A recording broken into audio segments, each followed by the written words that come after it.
My name is Gary Schotten, and I'm going to talk today about making good decisions.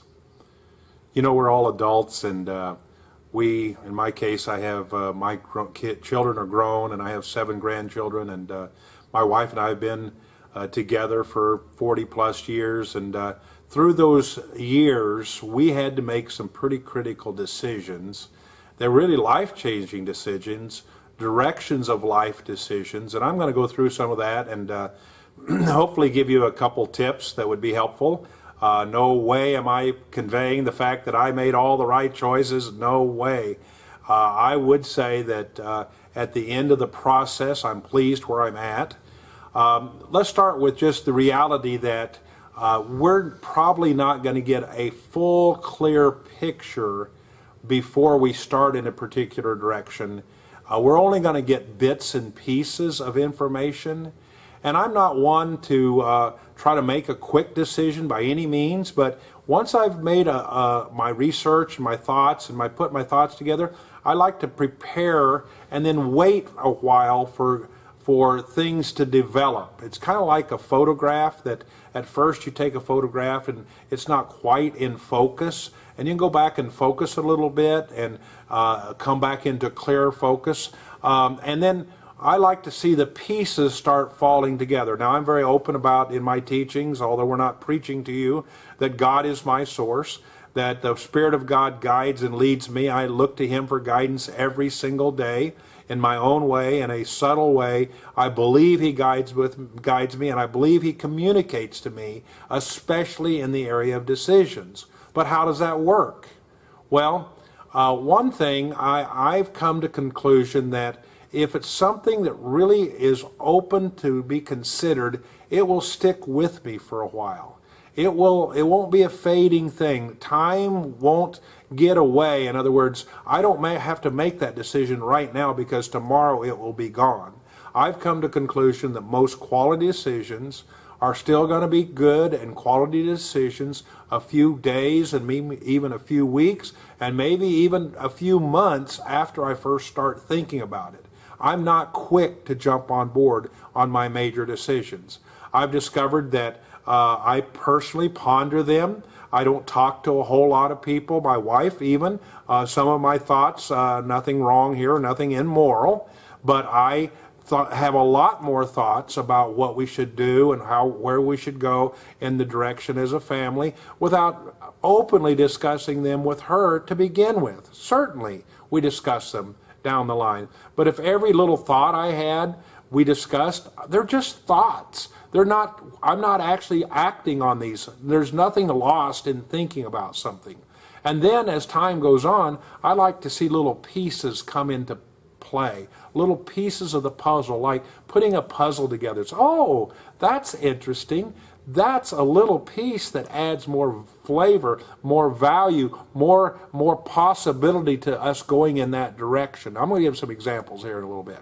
But basically, I'm putting together a thought pattern that's pretty consistent the way I do things, and I ponder those things and leave some time for the pieces of the puzzle to come into place. And then at some point I have to make the decision, and maybe I have to make the adjustment on the decision. Maybe the decisions weren't final. Maybe it was progressive. Maybe it was a step at a time. Let's give some examples. Well, I graduated from college. No big decision. I graduated. There was no place for me on the farm because the economy was low. And I'm working on my first big job. I worked the same company 9.5 years. Wonderful experience. I got good experience working for that company. It allowed me to grow up. It allowed me to manage really a construction operation. I was the plant engineer, and then the construction engineer, and then the construction supervisor for a project that took 20 to 30 workers on. It wasn't huge. It was perfect for me. But I came to a point that I've got to make a decision. Do I stay working for the big corporation?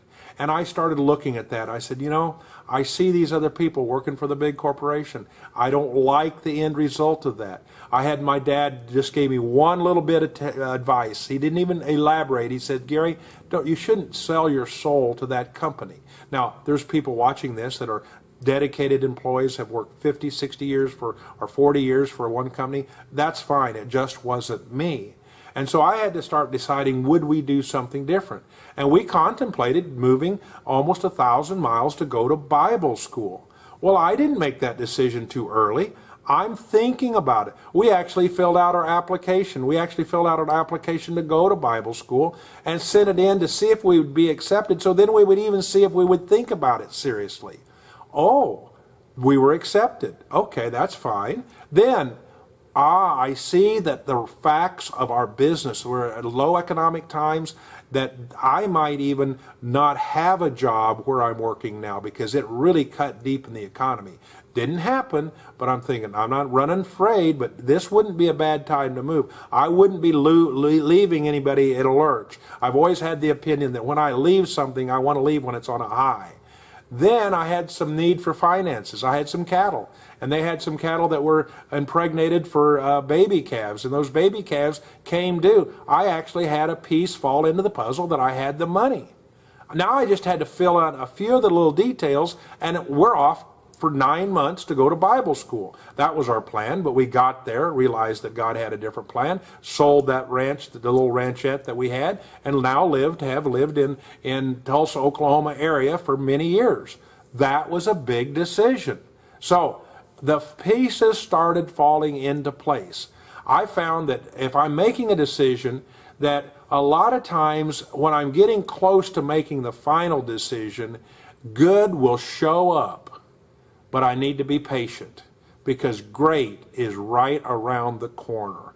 Right around the corner. This is a small example. I'll make it quick. I needed, in my first business with trucking and trucking company, I didn't have any trucks. I didn't have enough trucks. And trucks are expensive, and I didn't have enough money.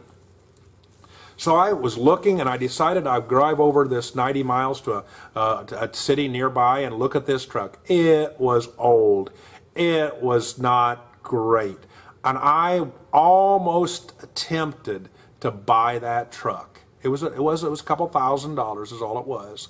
And right after that happened, wow, here comes another much better truck. I'm so glad that I didn't get in a hurry and that I waited just a little bit. Happened again when I needed big trailers. I had trailers. That means when I had semis, you have a tractor, that's the power unit, pulls a big trailer. These trailers are specific for my industry, the moving and storage industry.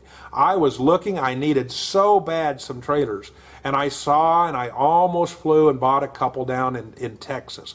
And then all of a sudden, God provided a wonderful opportunity to buy 10 trailers, 10 of them for the price of one brand new. There's 10 used for the price of one brand new.